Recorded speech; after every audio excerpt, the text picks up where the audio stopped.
जी आ गया हूँ आज फिर से एक और नई रूहानी साखी लेकर, जिसमें आप सुनेंगे संगति का प्रभाव। तो संगत जी, जैसा आपने पोस्टर में पढ़ा कि संत महात्माओं की संगति मनुष्य जीवन के लिए पारस पत्थर से भी बढ़कर है। जी हाँ, यही सत्य है। जैसे पारस पत्थर को किसी सामान्य से लोहे के संपर्क में लाया जाता है तो वह लोहा सोना बन जाता है।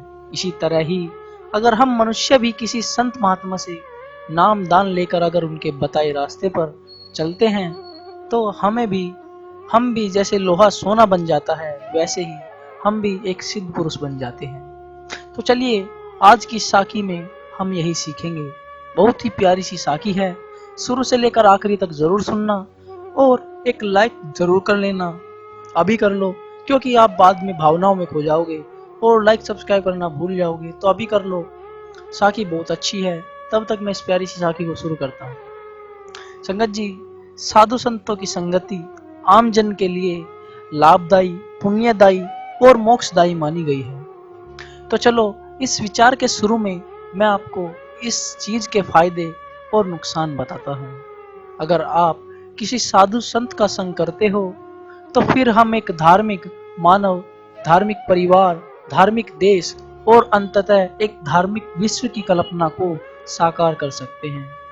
और अगर संग नहीं करते तो कुसंगता के कारण व्यक्ति हमेशा गलत ही दिशा पर चलता रहता है।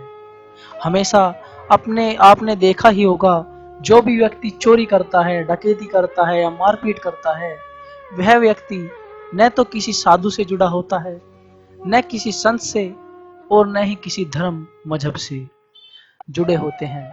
वही व्यक्ति हमेशा देश, समाज और राष्ट्र में एक कलंक होते हैं। जैसे आप आम भाषा में समझ सकते हो, जैसे चोर के ऊपर एक धब्बा हमेशा रहता है चोरी करने का, इसी प्रकार ऐसे व्यक्ति कलंक होते हैं। तो इसी वजह से कहा गया है कि साधु संतों का संग पारस पत्थर के समान है। तो साधु संत, साध संगत जी, साधु संत का संग करो। ये संसार झूठा है, हमें इस झूठे संसार से बचने के लिए एक गुरु तो अवश्य ही बनाना चाहिए। कबीर दास जी ने तो लिखा भी है कि यह तन की विष की बेलरी, गुरु अमृत की खान, शीश दिए जो गुरु मिले तो भी सस्ती जान। अर्थात यह तन यानी शरीर विष की बेल के समान है, जिसमें अनेक प्रकार की बुराइयां और खामियां हैं।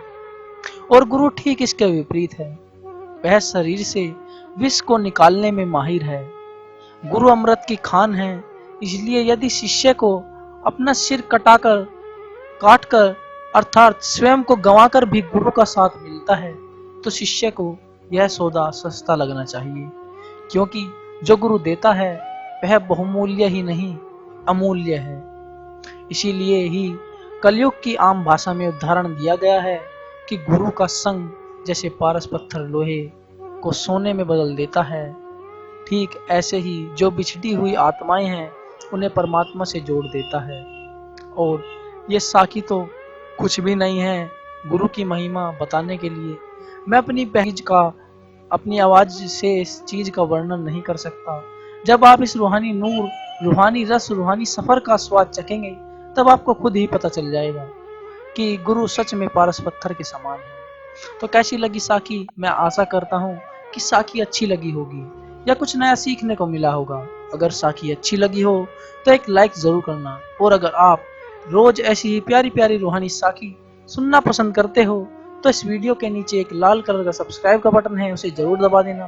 फिर आप मेरी रोज ऐसी प्यारी प्यारी साखी आसानी से सुन सकेंगे। तो आखिर में आप सभी का बहुत बहुत धन्यवाद कि आपने अपना कीमती समय निकालकर मेरी साखी सुनी। तो चलिए मिलते हैं किसी और नई साखी में, तब तक के लिए टेक केयर।